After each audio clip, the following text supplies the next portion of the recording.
I find you in the grass.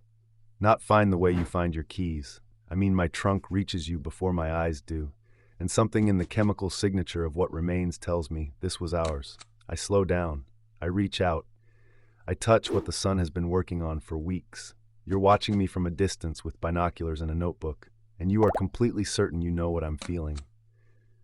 Grief, you write. Loss. The recognition of death.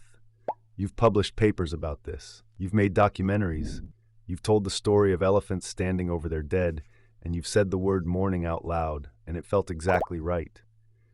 But here, with the weight of your gaze on my back and the bones of someone I knew beneath my feet, let me ask you something you haven't quite gotten around to asking yourself. Do you actually know what's happening inside me right now? Because I see the body. I stay. And you think you know what I'm feeling. Everyone has a theory about this. Naturalists, philosophers, your neighbor who once had a dog, they're all certain. The most popular version goes something like this. Animals grieve, just like people. They feel the loss, they understand what death is, they mourn in their own quiet way. And honestly, the evidence seems to be piling up everywhere you look. Elephants returning to the bones of their dead. Dolphins refusing to let go of a calf that stopped breathing days ago. A crow standing very still over a fallen bird while others gather around it. You see these things, and your heart fills in the blank. That's grief. I know that feeling. I've felt it too. And you're not wrong to feel that. But here is where the story starts to get genuinely interesting, because grief is a word that carries a very specific claim inside it. It claims that the griever understands what gone forever means.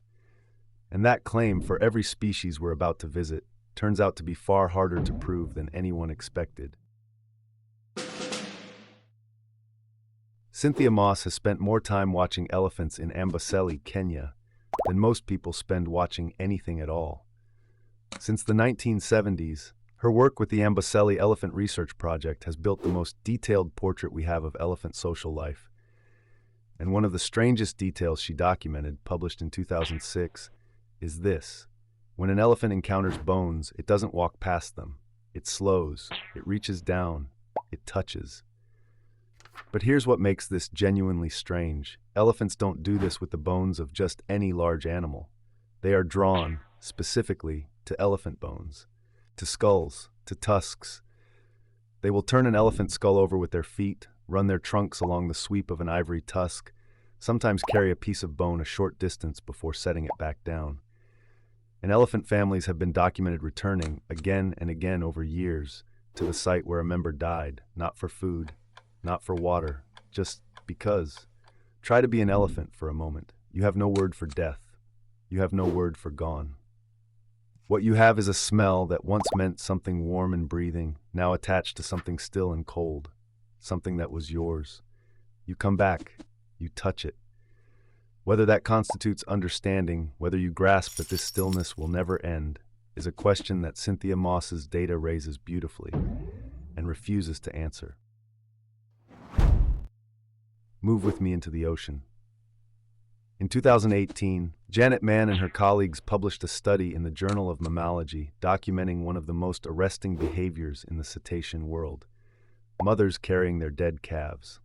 Not for an hour, not for an afternoon, sometimes for a week or more. A bottlenose dolphin mother swimming at the surface, nudging a body that no longer breathes, keeping it from sinking below her. A sperm whale circling, returning, refusing to leave. Mann's research cataloged dozens of these cases across multiple species. From the inside of that experience, and this is where I need you to follow me carefully, there may be no dead. There is a shape that smells like mine, a shape that isn't responding the way it should, a shape that every instinct says, keep close. So I do. Whether that constitutes grief, or whether it's attachment that hasn't yet processed the signal, this is permanent. Science cannot currently say. Back on land, corvids are doing something equally unsettling. Kaylee Swift and John Marsluff, working out of the University of Washington, published research showing that when crows encounter a dead crow, the group reorganizes. They gather. Their calls shift, alarm vocalizations change in character. and the birds that witnessed the scene became measurably more cautious around that location afterward, as though the dead crow had transmitted a warning from beyond the moment of its death. It looks, from the outside, like a funeral, a reckoning. But Swift and Marsluff were careful.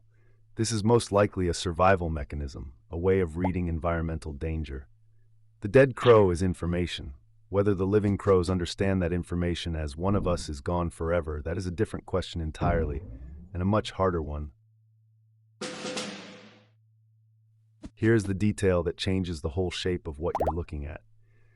Not one study, not one across decades of behavioral science, has demonstrated that any non-human animal holds a concept of death's irreversibility, the forever part.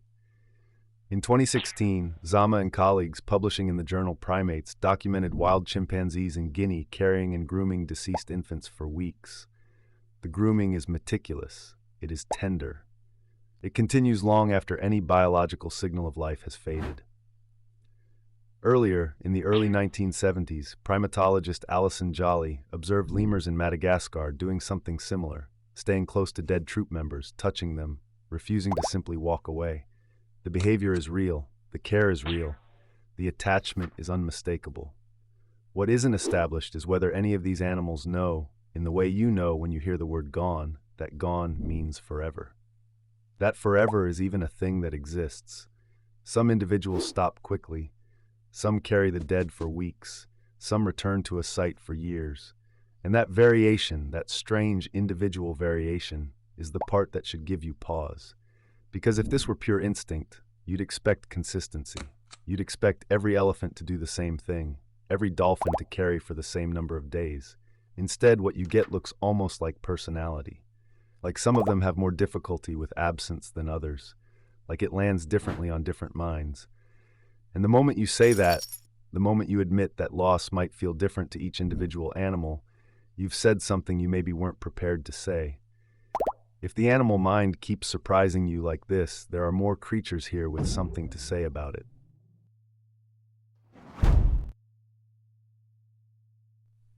There is a parrot, and you may know someone who has kept one or loved one or lost one who will sit at the edge of an empty perch and call.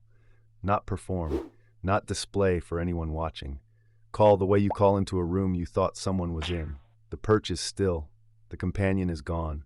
The parrot calls into the silence and waits. You watch this and you write, it knows, it's grieving, it understands. Maybe. Or maybe it is doing exactly what every animal in this story is doing. Holding the space where something was, running every check it has, and finding only absence where there used to be warmth.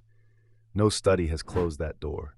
No scan, no experiment, no 40 years of field observation has told us what gone forever feels like from inside a mind that has no word for forever. You wonder if I know you're gone. I wonder too.